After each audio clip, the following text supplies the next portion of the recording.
and have a lot of people on the line this morning. Kind of interesting, the people that are on the line, a lot of independent landmen, people that are working in the title insurance industry, some that are independent abstractors. So I think each of y'all probably have different information you're looking for, and we'll try to cover as much as we can this morning. I do want you to find your chat button, if you will, on the dashboard, and or if you have any questions, there's also a question box there, if you'll find that also. Because I want to keep this particular webinar kind of free-flowing, if we will. If you have any questions as I'm going along, I'd like to be able to kind of answer those. But you notice that the name of this particular webinar is Review of Indexes and Historical Records.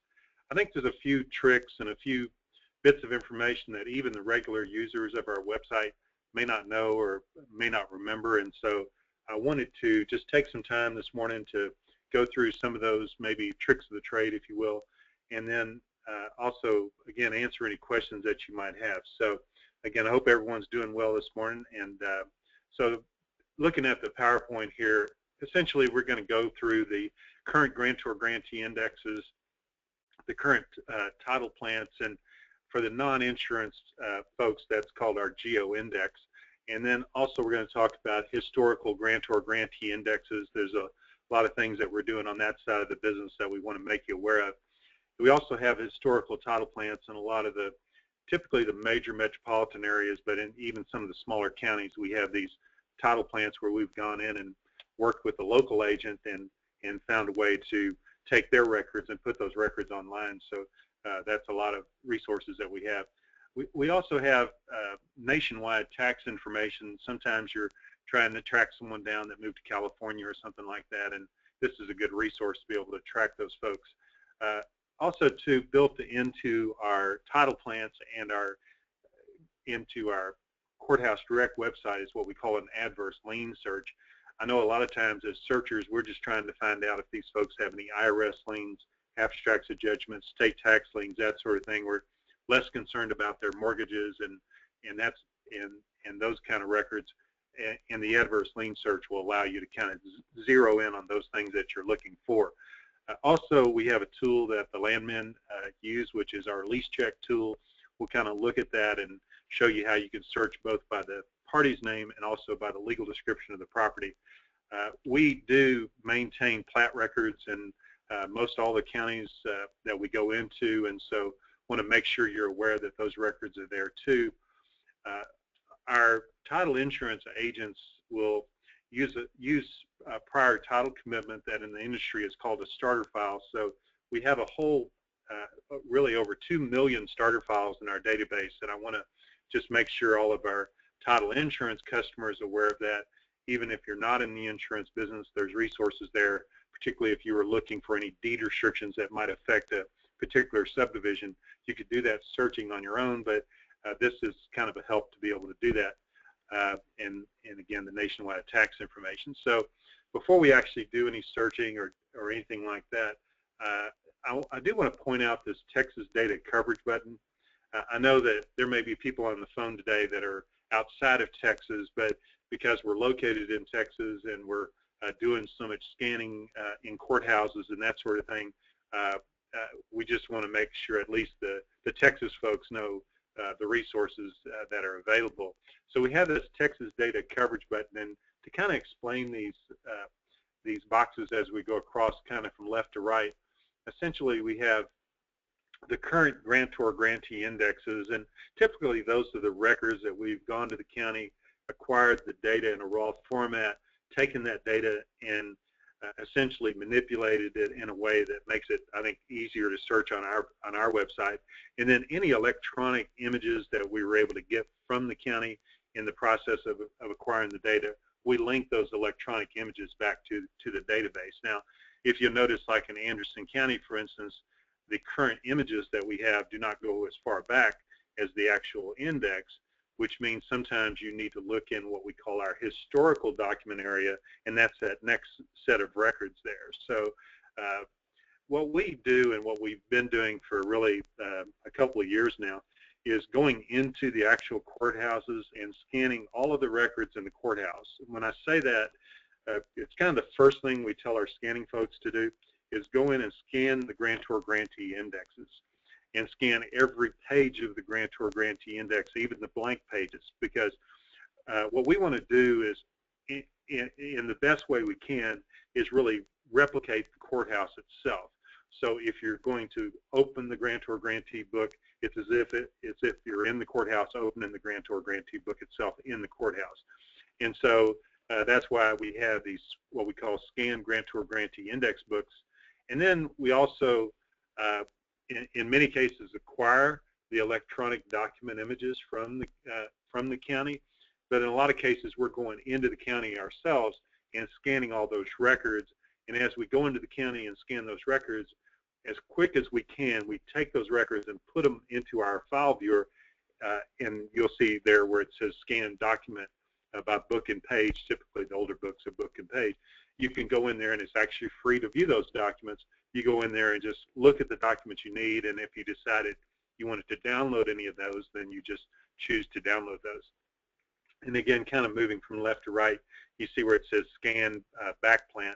Again, this is where we've typically been working with a local agent and had taken their records. Sometimes they're track books, sometimes it's a card plant or whatever it might be, but we've taken those records and we've scanned those records and made them available to our clients. Now, these backplants that we own and the title plants that we provide access to those are subscription services. So if, for instance, you go into a county and say, well, I don't see where there's a backplant in the county, that's where you would want to go in here and see, well, obviously there is a backplant, and I want to just see if that's something that I want to subscribe to.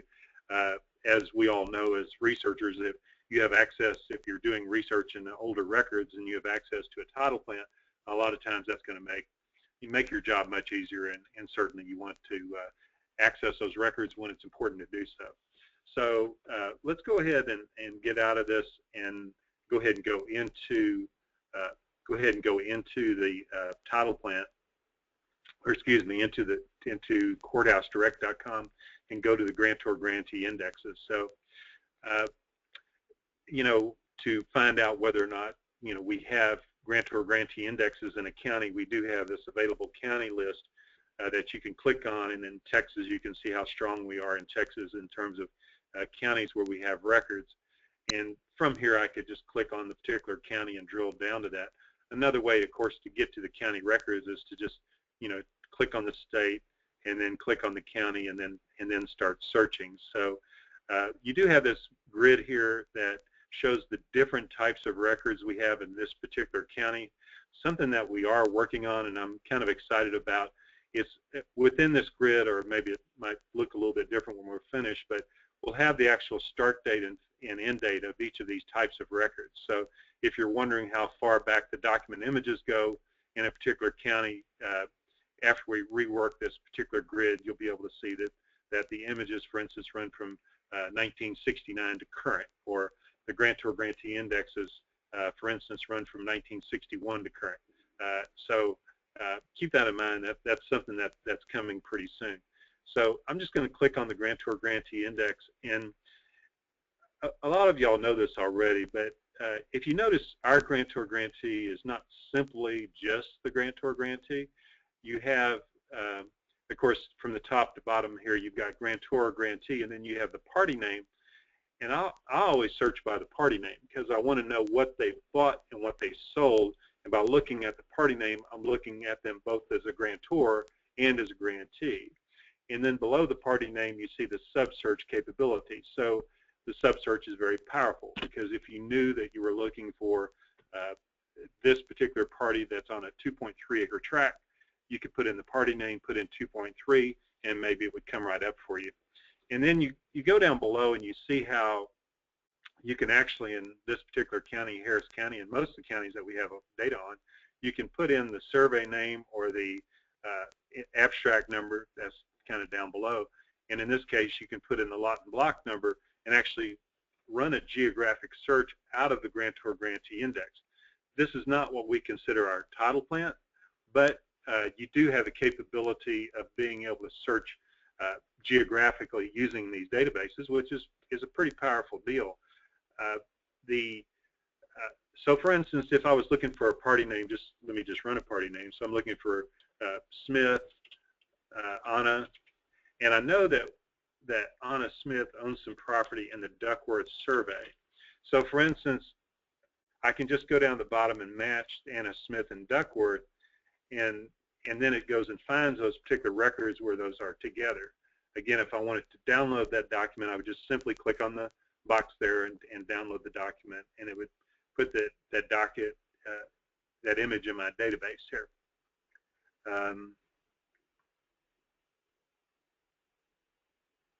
So if I want to view this particular image, I can just click on View Image and then open the document, and I've got the document on the screen. Of course, most of us work on dual screens, so you can move that document, on the other screen if you wanted to. And then if I just hit the back button on my browser and I wanted to continue doing this searching in this area, then I could, change Duckworth and say, well, really what I was looking for was what Anna Smith did with someone named Marshall, and then I can do a sub search and go find Anna Smith with Marshall, and it'll very quickly come up with those results, very quickly. So the way that we think we've built these Grantor Grantee Indexes does make it easier to get to the information, and hopefully it's displaying in a way that's helpful to you. Again, wherever just to remind y'all, any questions y'all have or anything y'all like for me to demonstrate this morning, I'm more than happy to do that. So feel free to find that question box and send me an inquiry.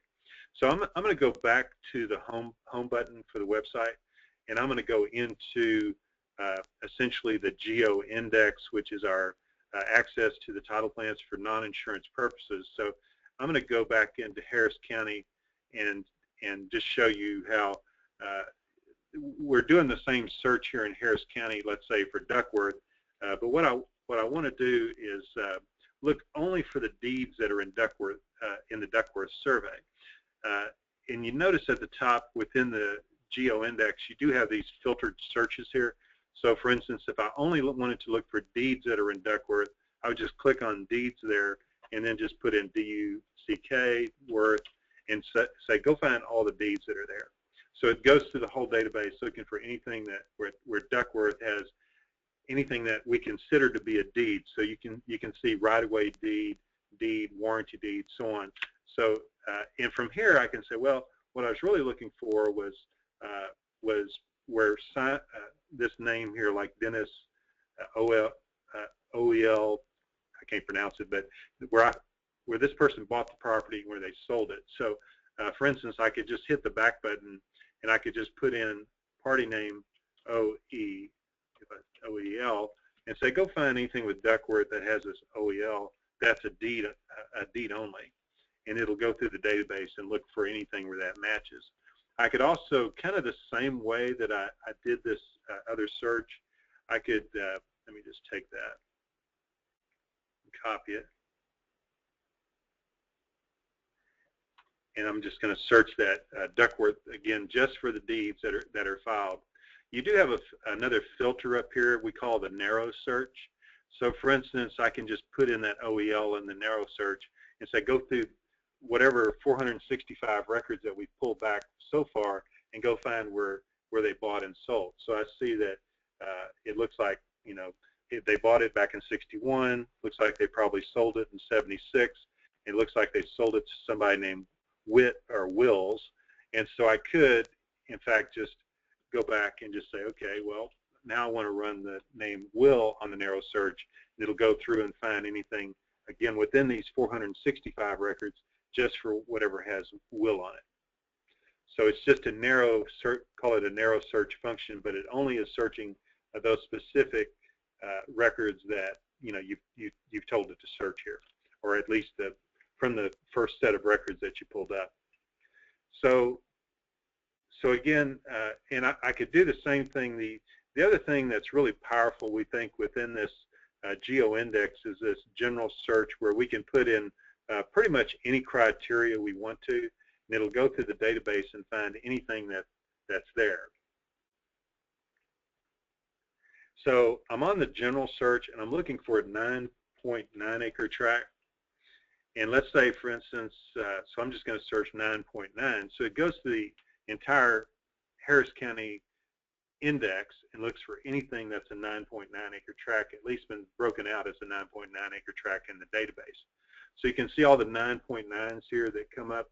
But what I'm looking for really is the 9.9 that's in, let's say, the Tobin survey. So again, I'm hitting the back button, putting in a plus sign, and saying go find anything with 9.9 that has the word Tobin in it, and it'll go through the whole database looking for anything with Tobin. And sometimes when you do that, you get a pretty good chain of title. I mean, essentially, you can look at this and say, well, it looks like I've got a decent chain, until the surveyor changes the acreage amount and it's now a 9 point or an 8.9 acre tract or something. Then you're going, well, you know, you may not find it that way.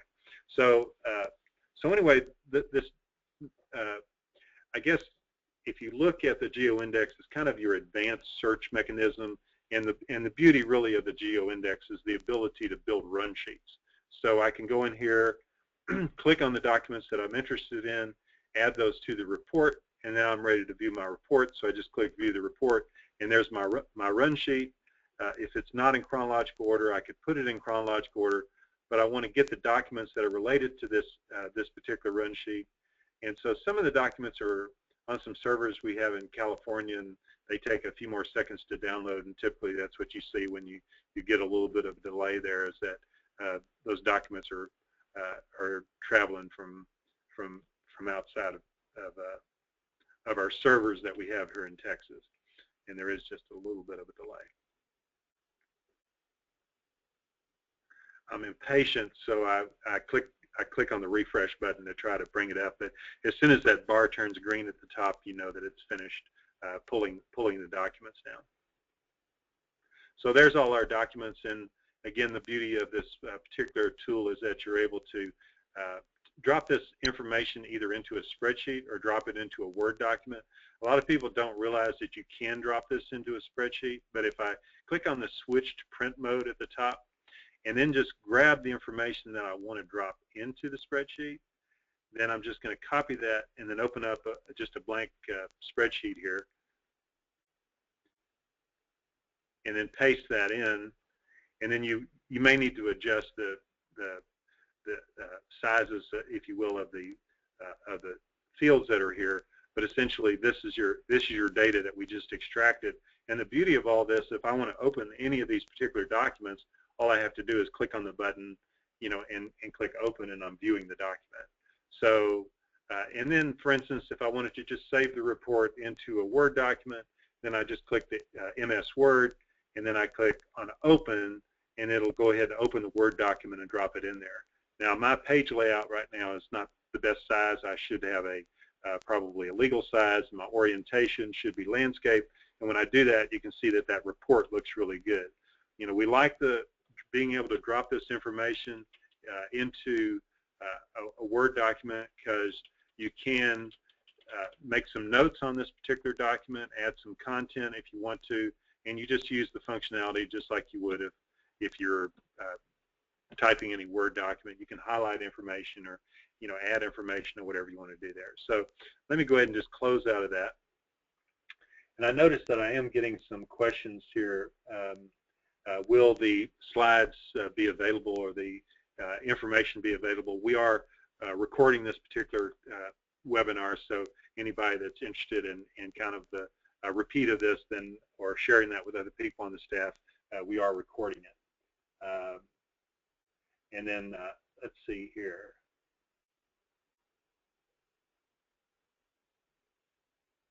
And another person was asking about, they're seeing the Geo Index, and I think they say they like what they see there, but can they do the same searches on the Grantor Grantee? And essentially, you can do the same searches, but you're not going to be able to save the reports as we've done right here. So let me just go back here to the home page, if you will, for CourthouseDirect, and we're going to go into the historical area of the site right now. And the way that you get there is along the left-hand side.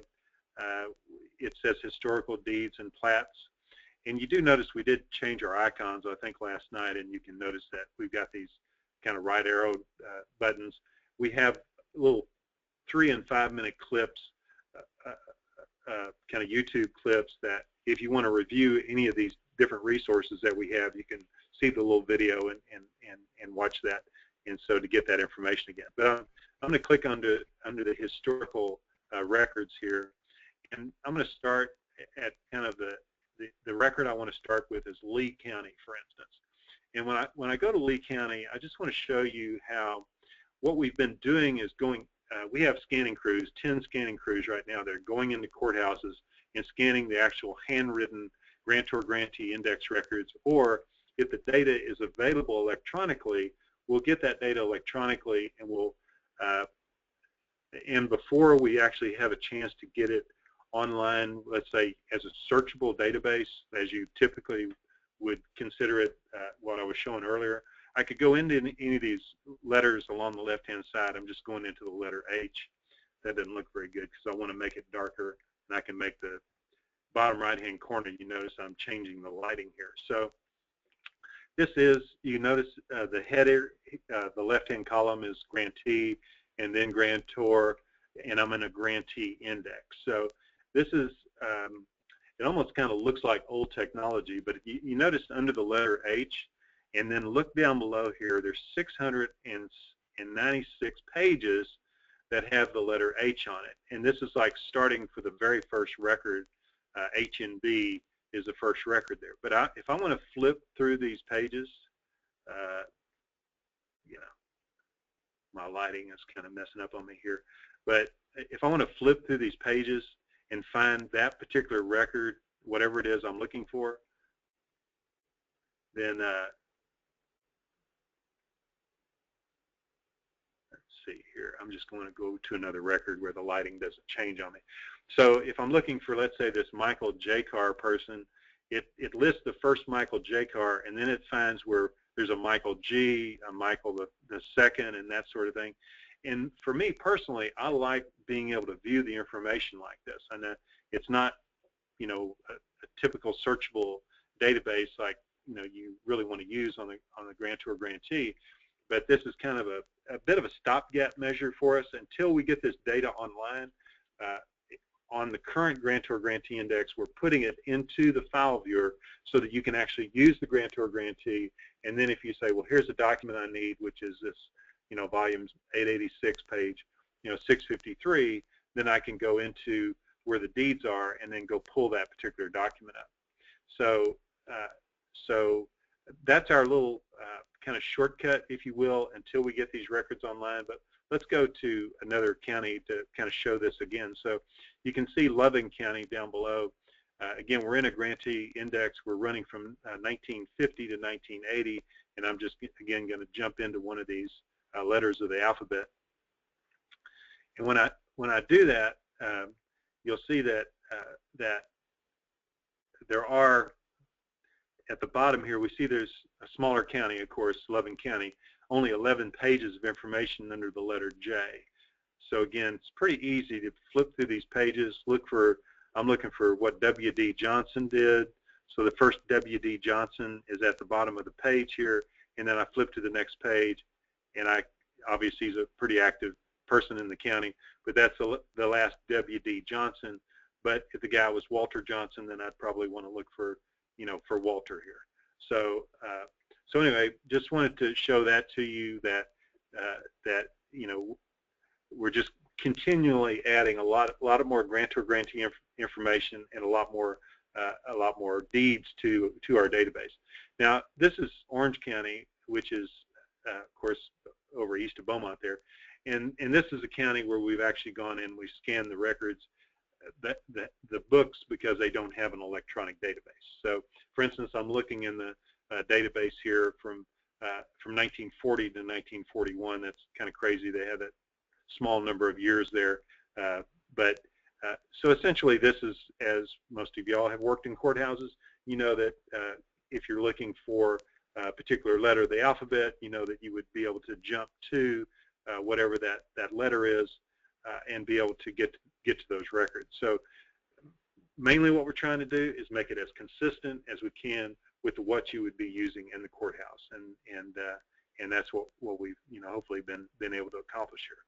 So so again, I mentioned that we do have the historical title plants where we've worked with other companies that, or excuse me, other title agents perhaps that have been in business in an area for a long time.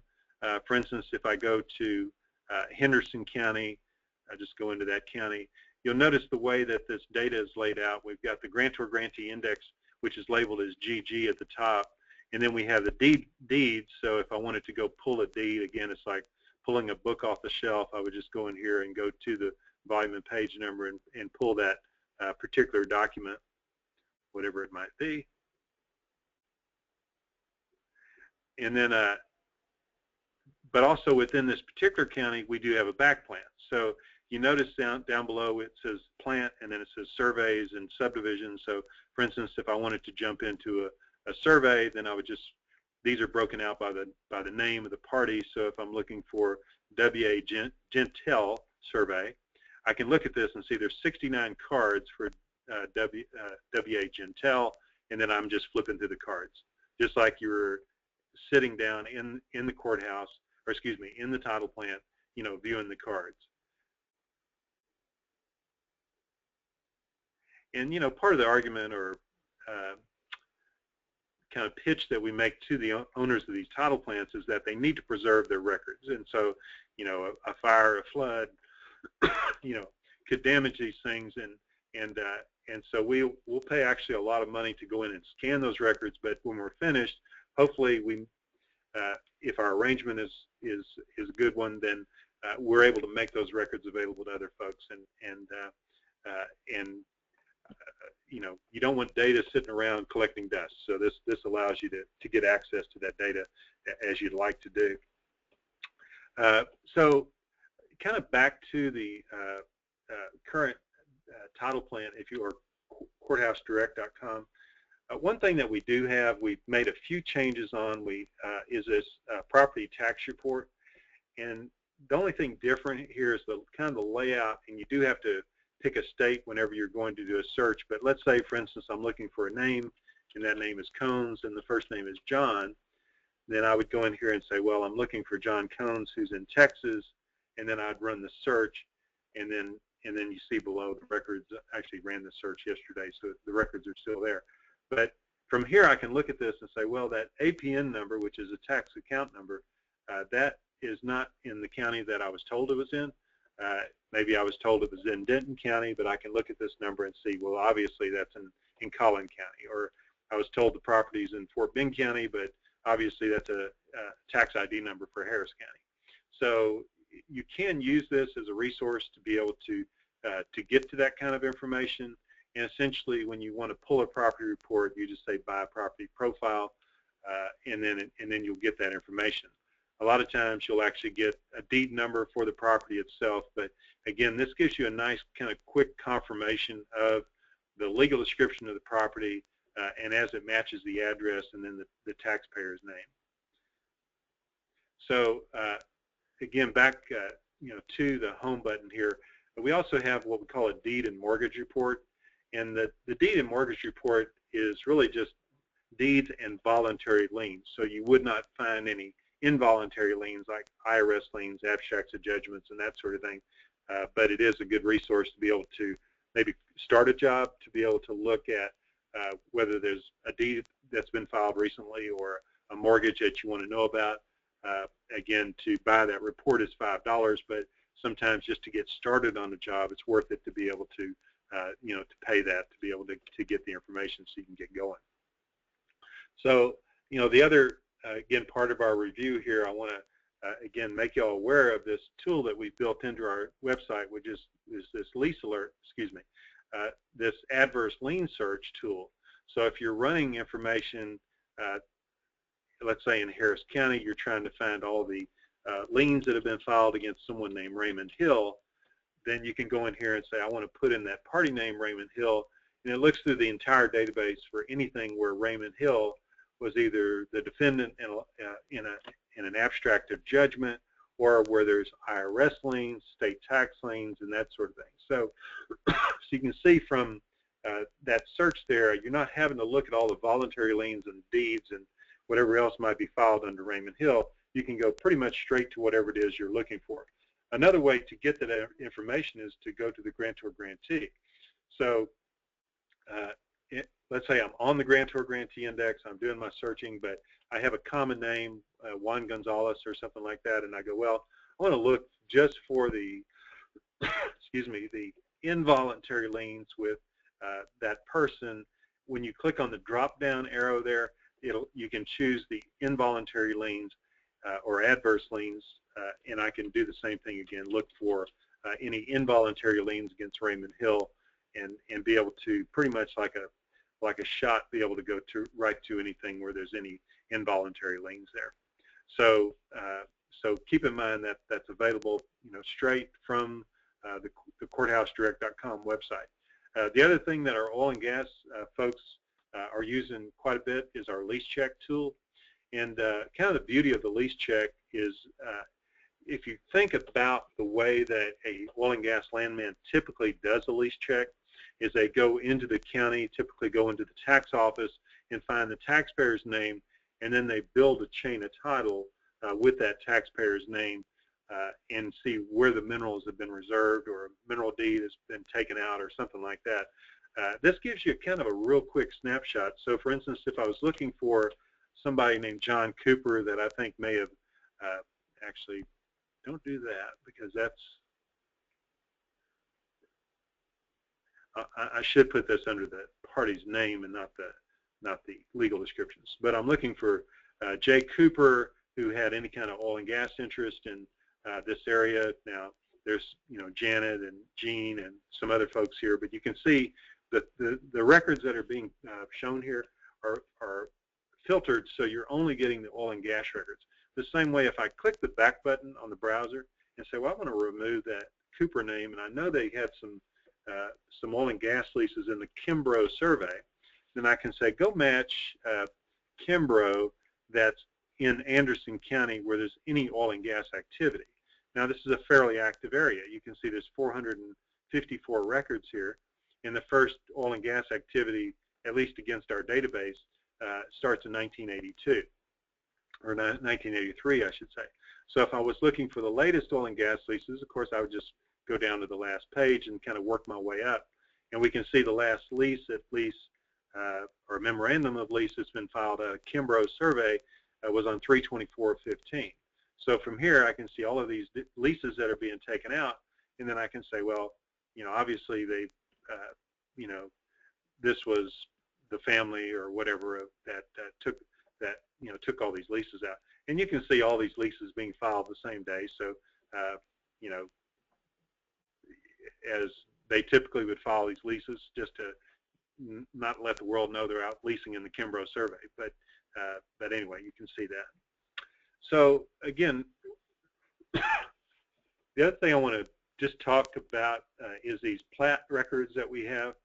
Again, if we go back to the historical deed records and you go into counties where we've gone in and scanned the subdivision plats, you'll just look for the word that says map here, and from there you would be able to drill down to the particular subdivision plat. So for instance, in Bexar County, if I knew the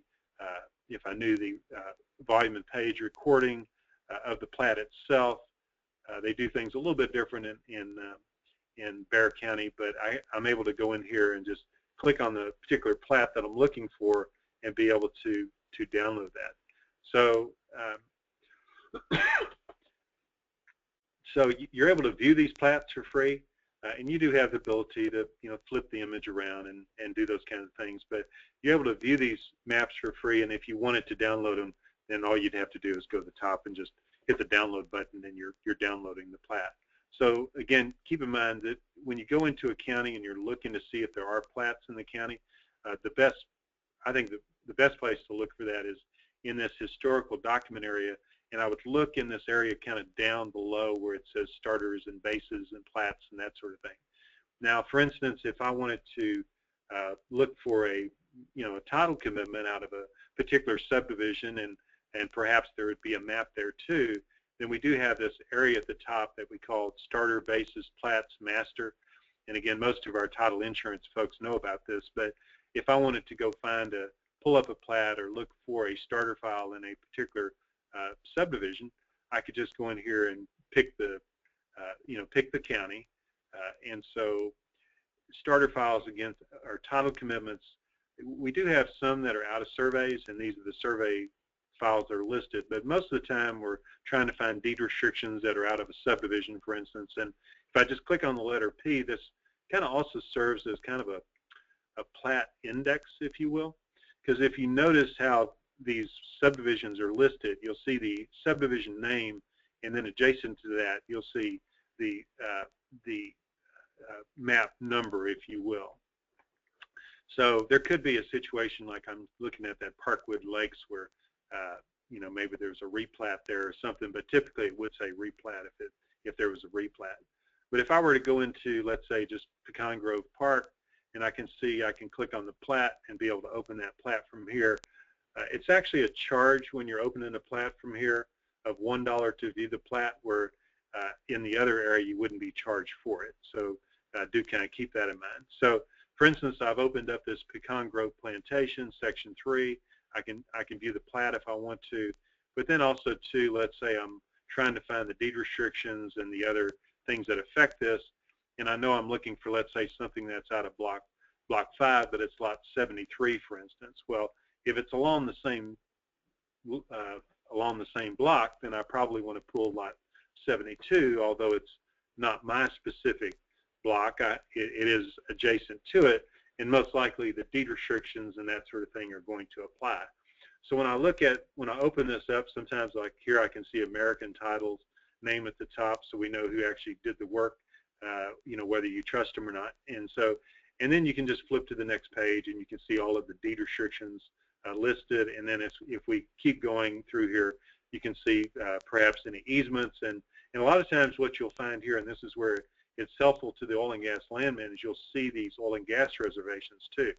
So that's a pretty good shortcut. I mean, if you're able to go in here and see where there's a mineral reservation or a mineral deed or something like that that's shown on the commitment, then that's a real time saver.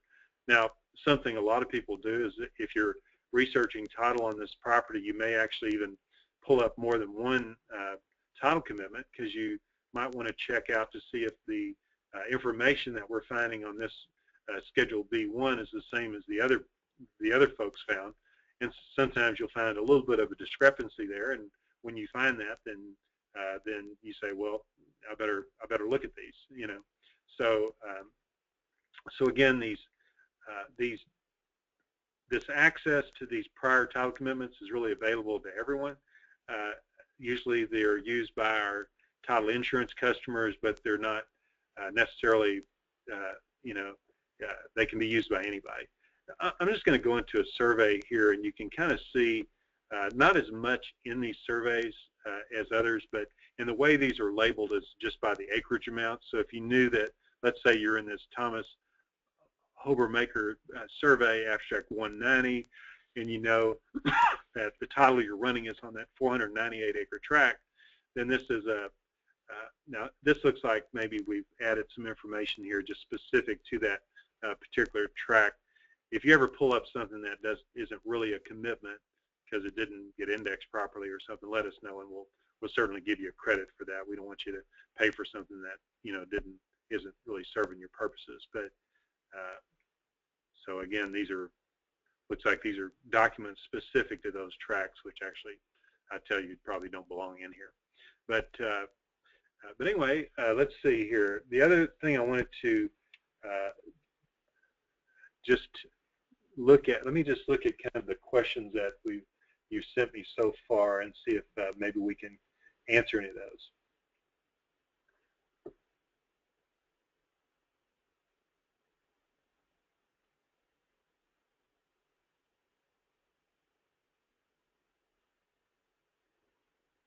So one question was related to Tarrant County and the way that the indexes need to be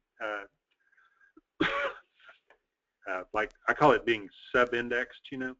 So if I go to Tarrant County and I go to the Grantor Grantee Index, this is again these older records, and I go into just pick the date here, just kind of drilling down kind of at random. You notice you have all of these images here, which really forces you as a user to have to flip through a lot of pages to be able to get to whatever it is you're looking for. And these are the kind of things, if they're kind of, this may have been one of the early counties where we put these online. And so if this is kind of brought to my attention, then usually what I can do is go in and have our folks go through and sub-index these things more. So for instance, I know that I'm looking for, let's say, something that begins with CAR that's on page 9. If you look to the index table on the right, then we should be able to just jump down to page 9 here instead of having to kind of hunt and peck for page 9. So right here I'm on page 7, and there's page 9, but I don't know if that's the first page of page 9. So it would certainly make it easier for you as a user if we had this. Typically what we do is we do like image number 45 maybe, and then we'll do an underscore and then put the number 9, so that when you're in the index and you know you need to jump to page 9, then you can go straight to it. One thing I normally do myself is, even though I've been told I'm on page 9, I might hit the page before it just to make sure. It doesn't cost anything, so hit the page before to make sure that you know that was actually the first page 9. So anyway, that was actually a very good question that I got, and again, any counties where we need to index these handwritten records better, then drop me an email and just let me know, or just send an email to information@CourthouseDirect.com, and then we'll go through and re-index these things, just make it easier for you. And again, I'm in your shoes. You know, whatever I can do to save some time, we want to do it. And again, your suggestions are certainly are welcome.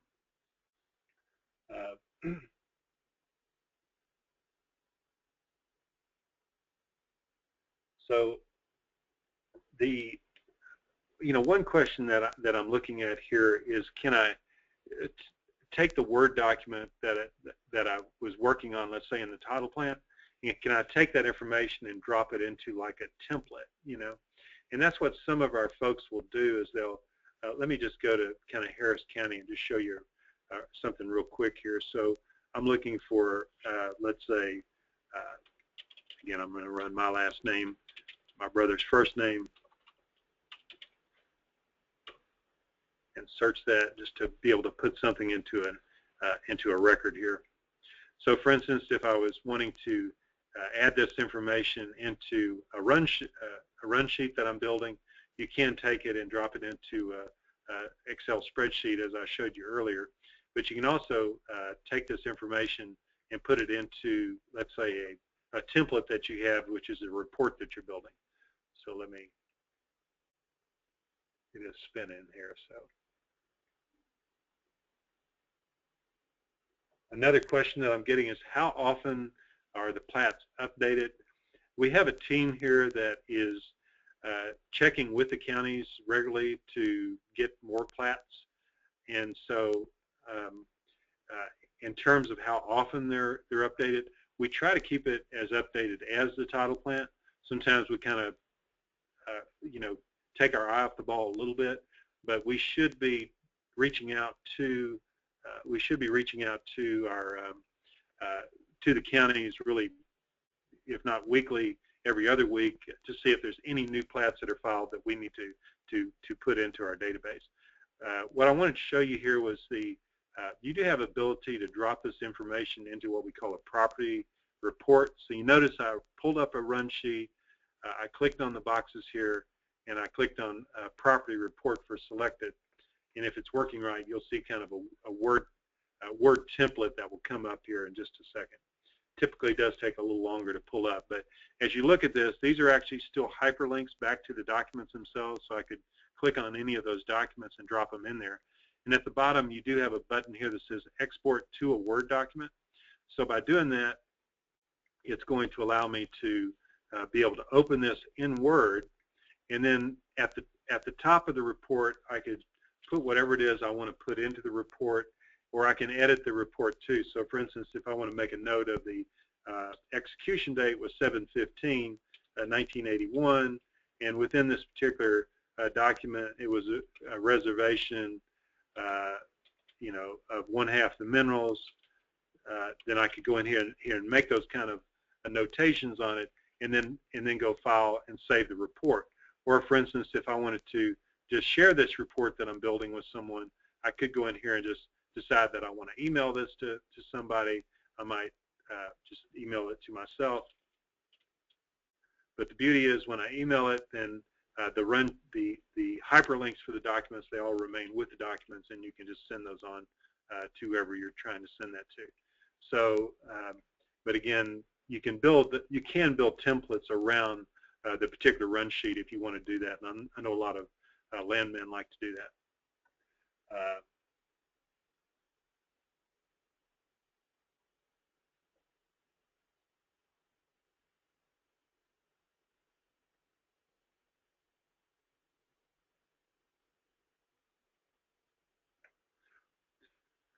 So let's see here. So, I have some couple questions here about how our data compares to our competitors, and I guess what I would tell anyone is we are title abstractors by profession. I've been doing abstracting for 33 years, so we really built our databases really as title abstractors. And so when we look at what we're building here, it has to be easy to use. The depth of the data has to be beyond anything else that's out there, and that's the reason that we did this whole historical deeds and plat area, is that we want all the records that are in the courthouse going all the way back.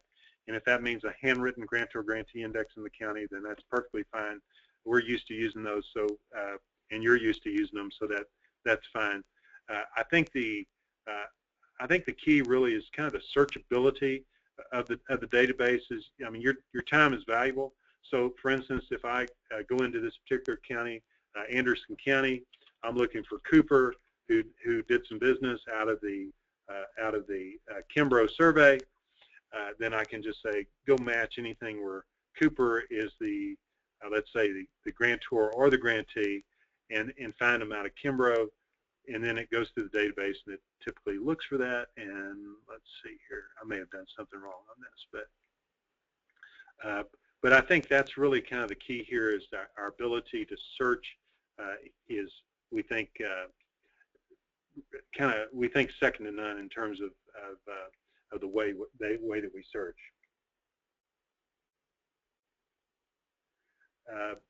So we'll be sending an email out to folks, kind of giving them a link to this particular presentation here today.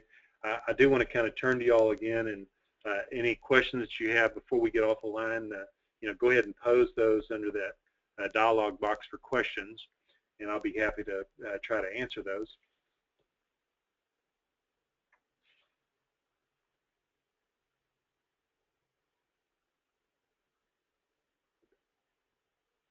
I think one of the comments here is that this is a lot of information to absorb in a quick webinar, so they do want to link to the video, and we'll be sending that out to everybody after the webinar. So I'm not seeing a whole lot more questions that I hadn't answered already. I did get a question about how to reach our support staff. We do down at the bottom have a contact us page here, and you can just dial into that number, or you can always just fill out this form, or our email address for our support staff is just information@courthousedirect.com, and Jennifer Hitch is our customer service manager. She does a fine job for us, and also I'm available anytime. So, and I don't mind leaving my direct line number, and that phone number is 713-683-4012. And again, anything I can help you with, I'm more than happy to do it. So anyway, I'm going to wrap this up. I hope everybody that's on the call has a great Memorial Day weekend. again, thank you for joining us, and we'll look forward to visiting with you next time. Thank you.